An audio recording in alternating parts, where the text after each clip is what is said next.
glad to introduce to you Dr. Annoni.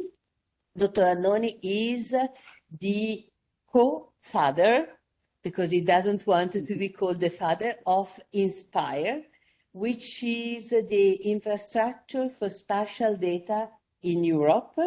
But after that, so after starting this infrastructure in Europe, and he was the most influential person, as a matter of fact, at the European level, he was not happy about that, it was not enough, and so now he's thinking and working on this idea of digital Earth before and the Metaverse after.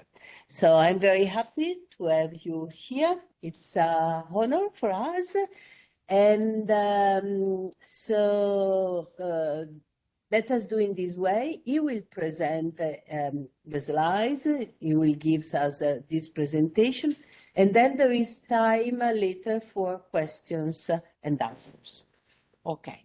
So thank you. Now the floor is yours, but I ask you to start recording as well. I already started. Thank you, Maria. Good morning or good afternoon, everyone. Today, my presentation will try to give you a view about the Metaverse. And because there are different ways to speak about the Metaverse, what I have chosen is to start from the perspective of the contribution of the Metaverse to sustainable development, and in particular to the implementation of the vision of Digital Earth. When we speak about the Metaverse, it's like to speak about universe. How you can describe in 1 hour what is the universe is clearly not possible. A universe is referred to all the things that are living in the space and the times, and the law of the physics that regulate, and as well the relationship between living and not living entities. So the concept of the Metaverse is something similar. The more popular definition of the Metaverse has been provided by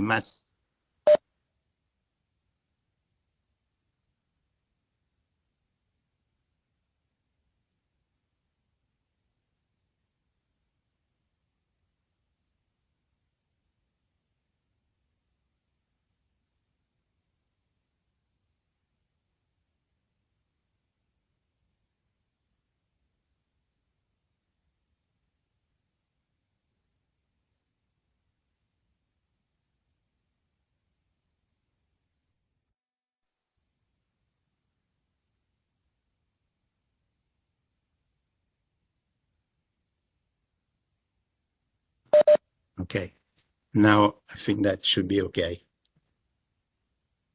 Okay. Sorry. You have to start again. Okay. I will start with the Metaverse because everybody knows what is the universe. So the best definition of the Metaverse has been provided by Matthew Ball, and I recommend reading the book that is called The Metaverse, What It Means and How It Will Be Controlled in the future. This is a very interesting book because it's giving you clearly the impression that the Metaverse is not something starting now, but it's starting long time ago. And the technologies that are needed to implement the vision of the Metaverse are becoming more and more mature. When they will be all mature, that the Metaverse will be probably implemented. And there are risks. And my presentation, I will try to address some of the risk. So the definition that Matthew Ball has given is in the slide. I repeat for the people that were not connected before, is a massive scale interoperable network or real-time rendered 3D virtual worlds that can be experienced synchronously and persistently by an effective unlimited number of users with individual presence and continuity of data, such identity, history, entitlement, object, communication, and payment. So all the elements are here. So the individual people, their history, and as well the financing part of the Metaverse. I say that my interest today is to present from a perspective related to sustainable development. So what means, sorry, should remove this. What means sustainable development is the development that meets the need of the present without compromising the ability of future generations to meet their own needs. And when we talk about sustainability, we need to talk about three dimensions. The environmental dimensions, the economic dimension, and the social dimension. And you will see today, during my presentation, that the metaverse is clearly covering all these three dimensions.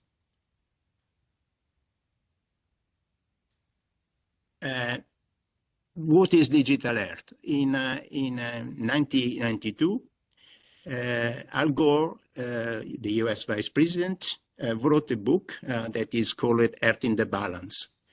And I recommend reading this book because it's quite old now, but what has been written is still valid today. And I would say it's more and more valid today when we see people that are neglecting climate changes, that say we don't pay attention to protect our planet. So basically, Al Gore say we need to inform people about the dangers of pollution, global warming, and other planetary issues, and define a global Marshall Plan according to 5 strategic goals. The first is to stabilize the world population. The second is the development and sharing of technologies for better technology for greening and so on. The new way to make policies in which you start to make policies considering the environmental impact. So it's not any time to make a policy without doing an environmental impact assessment. A new generation of international treaties and agreements, because we are talking about global, you can't do something national because it's not enough. You need to have the Kyoto Protocol or other big international agreement. And at the time, there were not this type of international treaties and agreements.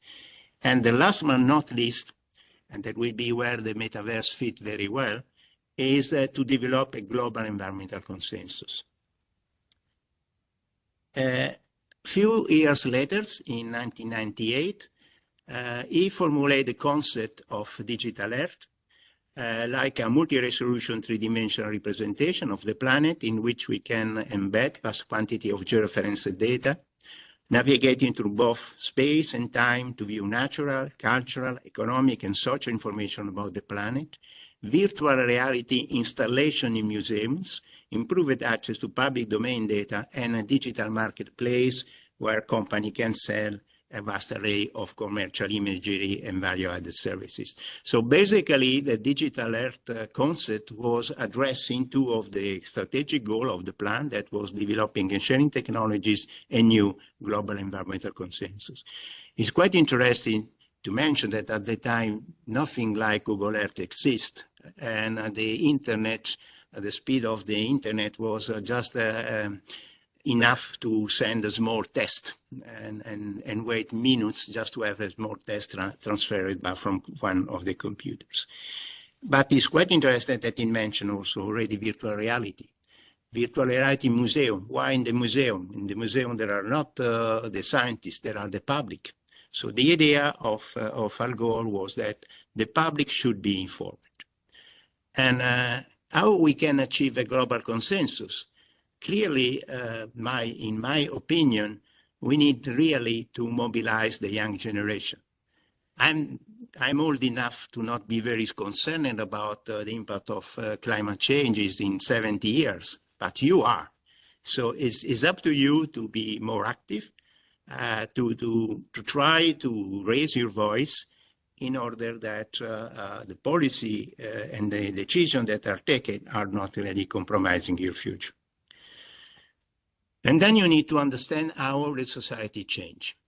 The society is in a way has a dependency, a relationship with science and technology. As much the science and technology progress, as you can see how the impact are on the society. Imagine our society before and after the introduction of smartphone. We are completely changing our life. We are now connected all the times, at any time, in any location. This was not the case of 10, 15 years ago. So the technology is shaping and changing the society in a way that is quite disruptive. And technology and science are going together, so that as soon that you have progress in technology, something depends by the progress on science, and vice versa. New technology helps to make progress in science. So this is quite simple to understand. But what is more difficult to understand is the interface between the scientists and the policymakers, and the scientists and the public. And this is very crucial for sustainable development goals, because the scientists are, in a way, sometimes sitting in their world, exchanging, sharing information with other scientists without paying enough attention to establish good connection with policymakers, policy and decision makers, and the same with the people. If today there are still people that consider that the earth is flat, it is also our responsibility how these people can neglect about the scientific evidence that the people that are still say that we never go to the moon. And again, so the scientists have a responsibility to inform and educate the people, but also to offer options to policymakers. When I say offer option means that you cannot say you need to respect the Kyoto Protocol because otherwise the earth will be destroyed. You need to say there is an economic cost. If you are doing this, if you protect, you have less cost in mitigation of the disasters. So you have to offer options. What is the right compromise between economic and social and environmental impact? Don't be too much strict on the environmental only, but look to the three aspects together and offer options to the policymakers. And the people should put pressures, should put pressure in the policymaker, because they are electing the policymaker. If somebody elect a person that is against climate change, is against to do, that is the responsibility of the people that elected him. So again, scientists have to inform the people, and the people should put pressures on policies. So this was just an introduction. Sorry, this was just an introduction to the role of technologies and science for sustainable development. But now let's go to the more technical part, I would say, of my presentations. We need also to consider the progress of in digital transformations. There is this interesting slide that's been produced by Dr. Yu Yuan, that is the president of the IEEE Standard Association, and he's classifying the progress in 5 different steps. The first step of digitalization was the automation. Clearly, the fact that some projects that were manual then are now done in more automated way. Think about typing a letter. Now you can type with using computer instead to use a typewriter machine, and then you can also create new digital content. The second is the interconnection. So the fact that the internet appears, internet both on the desktop, on the mobile, but also Internet of Things. So when you are connecting device to internet. And the phase in which you are now living is something in the middle between 3 and 4. We are in the era of personalizations. That means the use of social media and Web 2.0 and what is called personalized recommendation based on profile of the peoples, based on the data, your personal data. People are profiling, so are selling you recommendation that are customized for you, and they are very, I would say, very impactful in the sense of influencing your decisions. And now we are already starting to see the impact of what is called intelligentization, and in particular generative AI. Generative AI include all technologies like ChatGPT and many others, in which the artificial intelligence is creating content. It's not only a way to discover what exists, but is creating new content. And the last step, according to Dr. Yuan, will be the realization. That is basically moving to the concept of metaverse. Coming back to an example, you can see in this picture one of the problems, the environmental problem that we face, that is a plastic pollution. You know that there are islands of plastic in the oceans, in the sea, and you see on the left side a picture of a kid moving in plastic, and on the right side you see an attempt to I would say raise awareness about plastic pollution. So there were two performers that were putting in a pool, in a swimming pool, they put plastic and they make the performance to show how means to swim in the plastic. Well, which of the two pictures impress you more, and which of the two pictures force you to act to reduce plastic pollution? Now there is a possibility to use immersive technologies. That means you put a device and for virtual reality, augmented reality, and you swim in the plastic. So you put yourself in the same position where the kid is, and you try to see which is your, I would say, sense of the disagreement about this. So you are becoming more and more concerned, and probably you start to change your behavior and to pay more attention when you are consuming plastic, and try to use less plastic as possible. So this was just an example, but when you look to the contribution of the metaverse to sustainable development, you can see a lot of potentiality. For example, the fact that you can have a remote work, virtual meeting, a virtual event, it reduced the need to travel, so you're reducing the carbon footprint. You could have virtual quality education, so you don't need to move in a location like this, but you can follow to be in a virtual classroom with the best teachers of the world and have an immersive and interactive learning experience.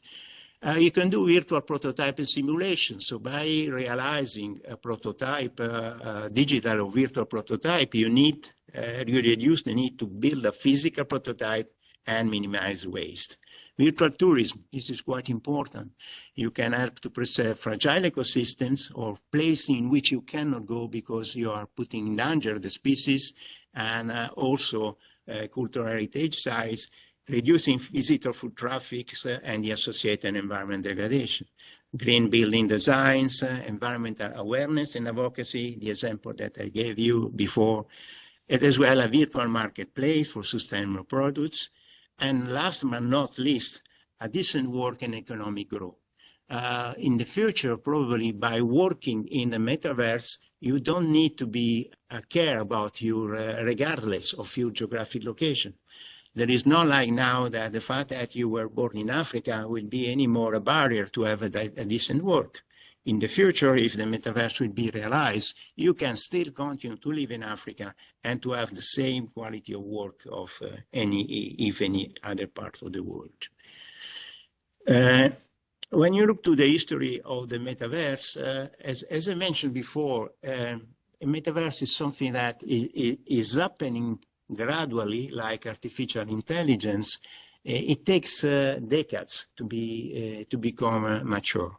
You can see it in, I don't know if you can read or not, but in this picture you can see that you can first sign in 1938, and the first mention of the metaverse is basically in a book from Neil Stephenson that wrote the book Snow Crash, in which he was presenting a virtual reality in which people were escaped for a very poor society and were started living in a very nice 3D environment. So it's a way for an escape from the reality and to live in something much, much better. And then what is important to see in this long list is that some big companies decided to invest in the metaverse. And I just mentioned three here, like Facebook, that in 2014, so we are already 11 years away, bought the Oculus just to introduce virtual reality. Why Facebook did this in 2014? Because they have in mind that in the future, people that are now navigating social media using Facebook, in the future they will navigate in the metaverse. And in fact, few years ago, they changed the name from Facebook to Meta. But the Epic Games is the company that has one of the major successful video game, Fortnite. And now they consider metadata the macro goal, and they say video games is just one of the application. In the future, our platform will be used for concert, for socialize and say. And the same Microsoft with the mesh platforms is that is basically a way to replace currently teleconference or web conference facility with a new generation. So when the metaverse will become real, we have to think about which are the technologies that are needed for the metaverse. And then some of these technologies have already reached a good level of maturity: artificial intelligence, Internet of Things, extended reality, blockchain, spatial edge computing, 3D modeling, reconstruction. There are others that are still not mature. That is like the brain-computer interface.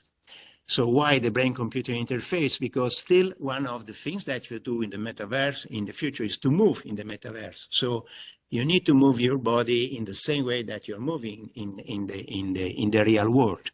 And you need to use your brain to be connected directly to the computer. So you don't need to tape on the keyboard or on the mouse, but your brain that will provide directly signal to the computer. There is a good progress there, but still far to be fully operational.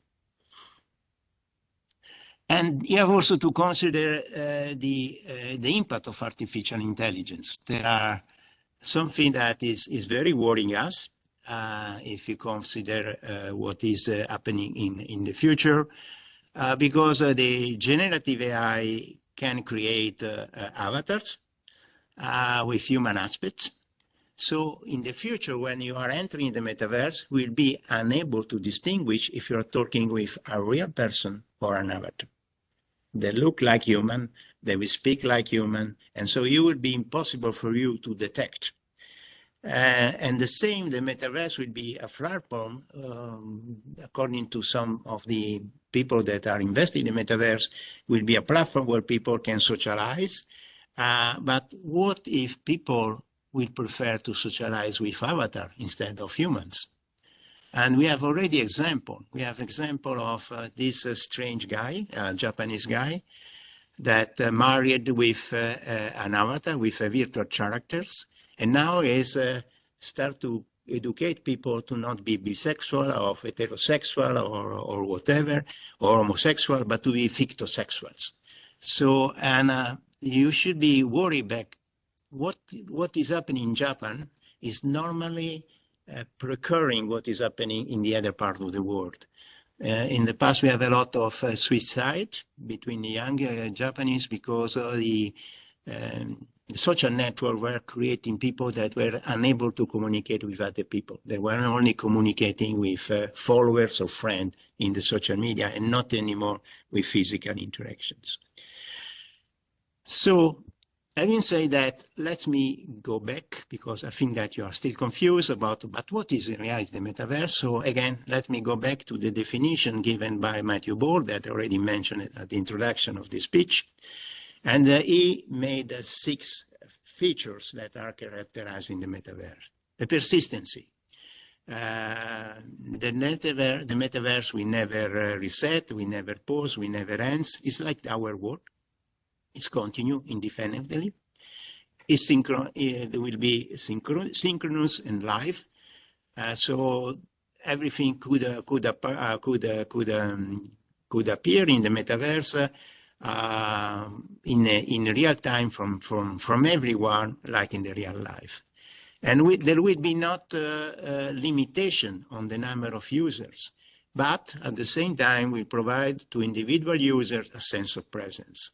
So that means you can participate to any kind of events, but with your own individual character. Will be a functioning economy. Individual and business will be able to create our own investor. And at the end of the presentation, I will make an example of what is happening now. I just reread the book of Matthew Ball that is mentioned how much money the company that created Second Life gain from this game. It's milliards of dollars.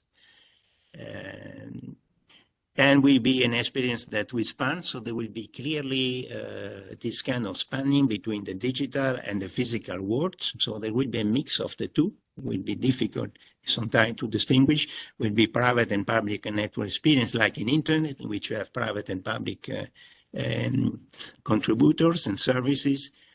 And to be realized, there will be a need of an unprecedented level of interoperability of everything, but I will elaborate a little bit on that. And finally, like internet, will be the content of the metaverse will not created by few companies, but will be created by the users. So there will be huge amount of digital content that will become available through the metaverse. So if you try to see how to look to the metaverse, you can see from a functional view or from an experience view. If you look from an experience view, you can see as a virtual reality, so something that does not exist, so a new world in which you have a virtual object, virtual characters, an augmented reality, so what is already existing with augmented things, or a digital twin, so a copy of the current reality. So you still have a copying of, but you are living in an environment that looks very similar to the environment in which you are looking now. From a functional point of view, can be seen as a new version of the World Wide Web, or the next generation of internet, or like in the previous slide, the next stage of digital transformation. And there is a question. This is one of the key questions. So pay attention to this slide, because there will be one metaverse or many metaverse. This is a very tricky question, because if there will be one metaverse, it means that there will be one company that has the power to influence everything. So it will be very risky. And I think that we need to fight to avoid that it is happening. Internet, you know, there is not a single owner. Internet is something that there is a group of people that are contributing to make internet networking. But imagine that if the internet is in only a single end, it will be a very difficult and problematic things for us. And at the same time, today we see more emerging. If you look to, for example, to the mobile app, you see that there are already two platforms. One is Apple iOS, and the other is Android, Google Android. We have two platforms, not too many, so there are only two. And then they are clearly influencing the way in which they govern. If tomorrow they decide to stop, then you will be in trouble, because all the applications that you have will never work. So as I said before, the metaverse brings together different technologies and combine the connectivity of the web with the immersivity of spatial computing. And from the point of view of technology, I like this slide because this slide is making a clear distinction about what we need in terms of technology to develop the metaverse. We have supporting technologies. That means computation, or the processing, the storage, the communications, the data, and the intelligence. But then that are supporting technology that are in any case developed by for several applications. But then you have what is called core technologies. On the left side, you need all the technologies that are used for sensing and acting. That, for example, virtual sensor, actuators, real sensor and actuators, and then the human and human aspect. And then you have the kind of interface between you and the machine. So what I mentioned before, the brain-machine interface, the body-machine interface, and so on. in the center, you have what is called the persistent virtual world. So the persistent computing, in which you have virtual map, virtual scene, virtual object, virtual chart text that are populating the world. So the object that exist in the metaverse. And then you have all the engines that is needed on the physical engine, the graphics, the sound, the intelligence, and so on. And on the left side, you have the finance. And in the finance, you have already mature technology for virtual asset and digital asset. And there is a question if the decentralization of blockchain will be part of the metaverse. If there will be not, I would say, a multi-user construction of the metaverse, probably decentralization will not be part, because there will be a single company managing everything. But if vice versa, we will be able to have more community connected, then the centralization of blockchain will be clearly critical for that. And I want to now to show an example why the artificial intelligence and sound engine are in 1992, US Vice President Al Gore wrote the book Earth in the Balance, and the key message was that people should be informed about the dangers of pollution. Nel 1992 Al Gore, vicepresidente degli USA, scrisse Earth in the Balance. Il messaggio chiave era che la popolazione deve essere informata sui pericoli dell'inquinamento, del riscaldamento. 美国副总统阿尔戈尔写了一本书《地球在平衡中》，主要观点是人们应该理解污染、全球变暖和其他 V roce 1992 napsal americký viceprezident Al Gore knihu Země v rovnováze a klíčovým poselstvím bylo, že lidé by měli být informováni o nebezpečích znečištění globální. У 1992 році віце-президент США Ал Гор написав книгу «Земля в рівновазі». Він запропонував глобальний план Марш. What you have seen is that today I can enter in the metaverse speaking my language, and people can listen what I'm saying in their language. So what is considered today a language barrier is not anymore. The technology is already mature to allow you to interact with Chinese people only speaking Chinese without any difficulties. Clearly, you are entering in a mix between what we call a virtual or augmented reality. So you can, in this case, you see my face, but you see the language that is not my language, but is a language translated by the machine. So it's kind of augmented reality. But this just to show that what I said before, some technology are mature, some other not. So when all technology will be mature, then the metaverse will be probably start to be implemented fully. What I say, all these technologies, that is a quite complex number of technologies. And to establish all the standard, like it was in the past with internet, where they started with HTML 1.0 and gradually able only to exchange a text from computer, and then they evolve in order to exchange pictures, images, video, and so on. The same is happening for the metaverse. You need to establish interoperability between all the technologies. And I want to show something that is happening. In 2022, the Metaverse Standard Forum has been created, and is a platform in which all the technologies are deciding to work together. When you look to which company were funding organization of the forum, you can see that you have some tech companies like Meta, Microsoft, NVIDIA. You have standard company like Open Geospatial Consortium, the Web3DC Consortium, but you have also users like IKEA. So, you have already since the beginning the impression that this is something that interests. But when you look to what are the number of members today, it's 2,400 members.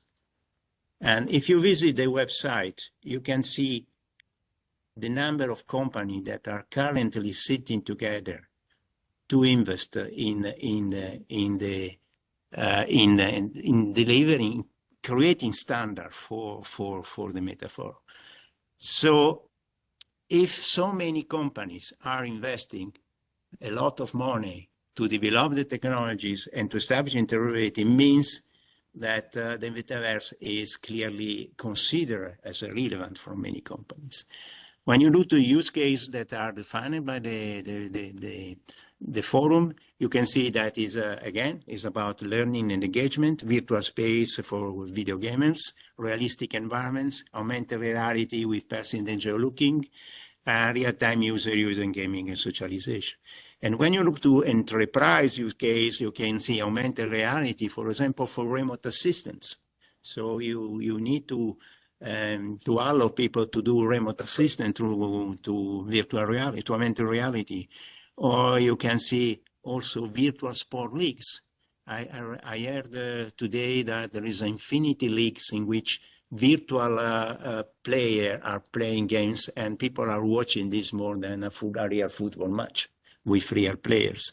And then you have a digital twins, and then you have a 3D application for immersive collaboration and, for example, training of doctors, in particular in the healthcare. There is quite a lot of interest.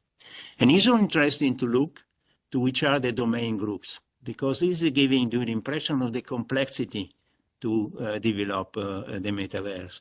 There are people working on 3D interoperability, working on digital twins, working on engagement, ecosystem navigation and discovery, technological stack, legal, that is also one of the things important, and use case vertical. I just want to mention how this is pushing the metaverse to be realized. Who of you know 3D Gaussian splatting? No one.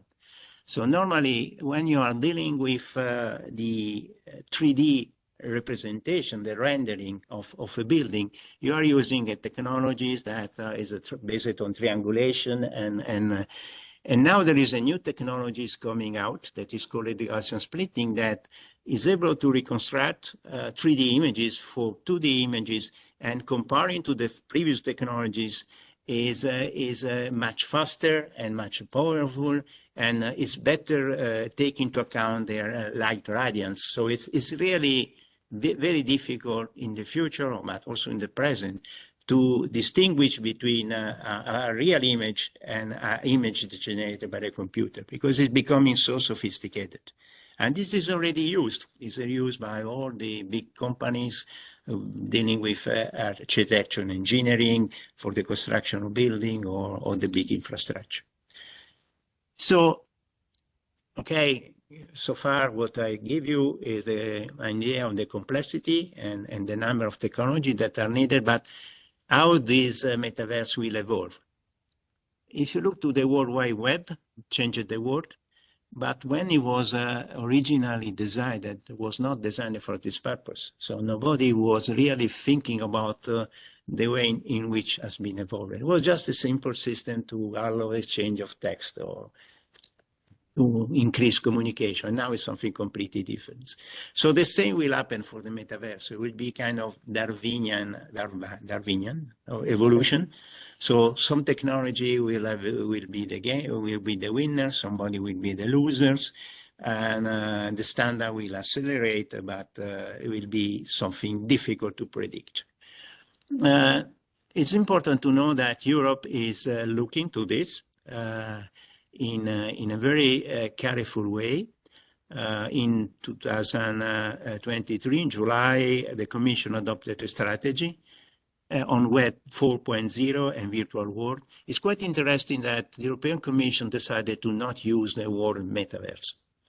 This word metaverse is not used. You can read all the documents, and then it's not a single reference to the word metaverse. They decide to call Web 4.0 and decide to classify the part related to the virtual reality as a virtual world. So basically, according to the European Commission, to the strategy, the virtual world will be persistent, immersive environment based on 3D and extended reality. And the Web 4.0 will be when digital, real objects, and environment integrate and communication enabling immersive experience. So in this approach, the European Commission is not thinking about a metaverse, but more as an evolution of the web in order to allow immersive experience. So there will be several metaverse, if you want. So it's more on the concept of democratization instead of monopolization of the metaverse concept. And clearly they identify 4 pillars. We need to empower people and 4 scales. I don't know if you understand how complex is the metaverse, so you need to educate people, not only you that are already educated people, but all the people that will be future users. This is more concerned what is called digital divide. And then we need to transform and to make possible to develop an industrial ecosystems, not only based on US technologies, but also based on European technologies, and to have virtual public services. So the public should show the relevance and the governance. But also the European Parliament is looking to this. And what they are looking is to the fact that what is illegal offline should be also illegal online. And when you are looking to the current international law, the fact that in the metaverse you don't have anymore the territorial dimension make difficult to adopt the current legislation. You are not more in France, you are not more in Italy. So which is the legislation of an Italian or a French people that is entering the metaverse? And as well, we need to understand the civil law protection. So what means to buy a digital asset? How this fit with intellectual property rights? With what you have in reality when you are buying a digital content. And the data protection. So when you are entering the metaverse, you are sharing your own identity to everyone. So how you are protecting yourself from people that will make harassment, abuse, or whatever. And then you are really in danger if somebody take care. And the last but not least, that everybody should have equal access. That is not the case today. So just to wrap up, what I say today, in terms of what is happening, there is a clear technology advancement, in particular on virtual and augmented reality. There are corporate investment of big companies are investing heavily. If you look to the money invested by Meta is quite impressive, and they say they will continue to invest even more. And normally they don't invest for nothing. There is an emergence of virtual world, Fortnite, Roblox. Roblox is also an interesting example. And there is this kind of the rise on non-fungible tokens that has facilitated the ownership and trade of virtual assets. Which are the expectations for the coming years? That is a greater integration, expand the number of use cases, or more and more people will start to develop application. In particular, I can predict that healthcare will be one of the sectors in which there will be a lot of the new use cases. Interoperability, I already mentioned that the efforts that are underway, and new economic opportunities. We will have virtual entrepreneurships, digital asset training, virtual event, and advertising. Just to tell you something that was shocking me, that Epic Games is now looking to their platform to be used as a concert. And they want to have people looking to Netflix in Epic Game platform. So instead to watch yourself on the Netflix, you go in the room in which you are sitting with other people looking to Netflix. So that is like reconstructing the cinema socialization that we have in the past when we go physically to a cinema hall. There are challenges, digital device. Clearly, the metaverse could exacerbate existing inequalities because no one will have equal access to the technologies and interconnectivities. Privacy and security, I already talked about. Content moderation, who would be responsible to take decision? There will be a policy in the metaverse to look for which are of the crimes will be committed in the metaverse. And clearly, all these things is about regulate in uncertainty. The opportunity are very clear. Global collaboration will be facilitated by the metaverse. Innovation creativity will be clearly a virtual environment that provides fertile ground for experimentation innovation, environment sustainability, and the empowerment and inclusivity. Before conclude, I would like to show an example, because otherwise you are just thinking that nothing's happening. And I select one example that is very close to our training. That is the metaverse that is called Earth 2. In this metaverse, basically, the entire land, the entire world is splitted in 10 by 10 meter land tiles that you can brought for various price. It's like a real estate market. You see the tiles, you select and purchase the land, and then you are becoming owner. So let me, I'm now starting a living session. I want to buy mines. Just see all the slides.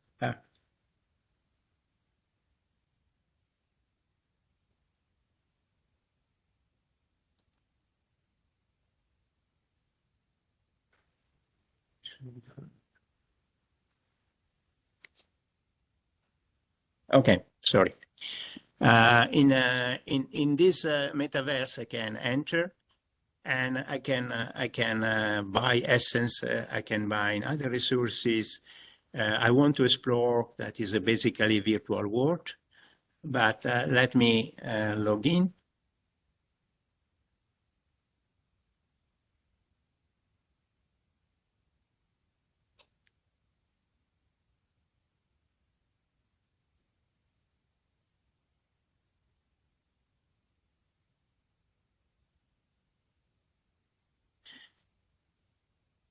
Okay, this is the Politecnico of Milan. And you can see that it's subdivided in tiles. And these are the tiles that are already purchased. So some people already bought the Politecnico. So maybe your rector should be aware, or maybe he bought. It was not me. So, and if you, Student. yeah, maybe a student bought it. And then you can see which is the price and who bought this property. And if you go to the marketplace, you can see which are the value of the property. So a property was purchased at a certain price, and then the price increase, like in the real estate market. More people buy in a certain area, more people are, I would say, more value the land will be. And if you look, before I had a look to which is the best Italian buyers, and this Qualo 7 is the best Italian buyers. And when you look to what he bought, which is the piece of territory that he bought, you can see that he was very smart in buy piece of land is Los Angeles, Virgin Island, Brisbane, California, Arizona, Taiwan, I don't know why Taiwan, Indonesia, Koh Samui. So it was basically buy things. And when you look to the value of this property, you can see the cost of the property. There was this, for example, is in Los Angeles, was purchased for $3,300, and now the value is $14,000. And people so buy and resell, and this is something that is happening today. And this is clearly our cryptocurrency, but they are later on you can convert in real money. So today there is already an example of economy based on a digital asset, because what means to buy Los Angeles. There are people that are buying digital property, and the same could be for pictures or whatever. So this was an example to show that I have to go back.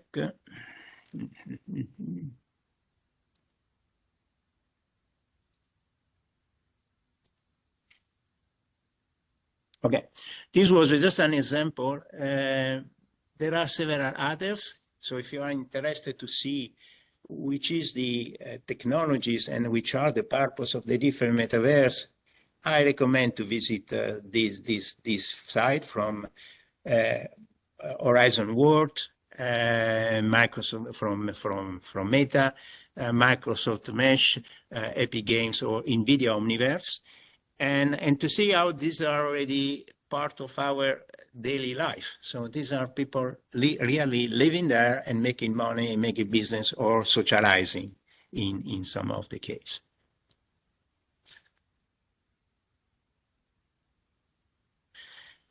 So just to conclude, which is the risk that the metaverse is not arriving? You look to the very famous picture about the artificial intelligence winter. No, you have technologies that basically are starting from the Turing paper on can machine things that was in 1950.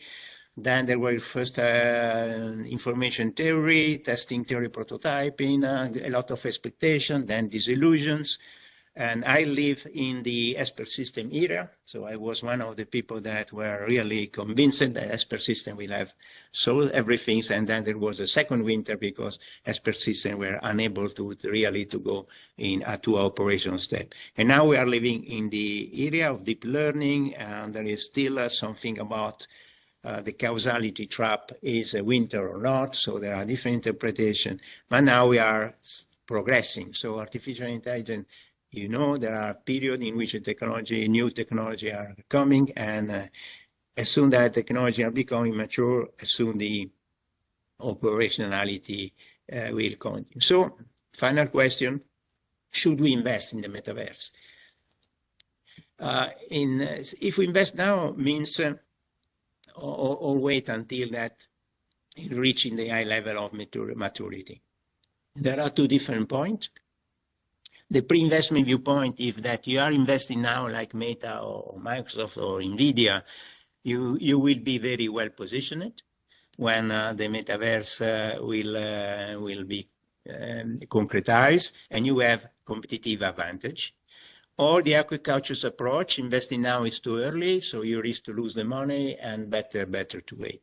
So like in any technologies, is your choice. So that's, and quite interesting is to see that there are institutions or organizations like the Metaverse Institute that has been created to provide advice to create metaverse. So there are still people that are considering a metaverse as certainly the new challenge, and they are providing advice and support companies on how to be in the metaverse business.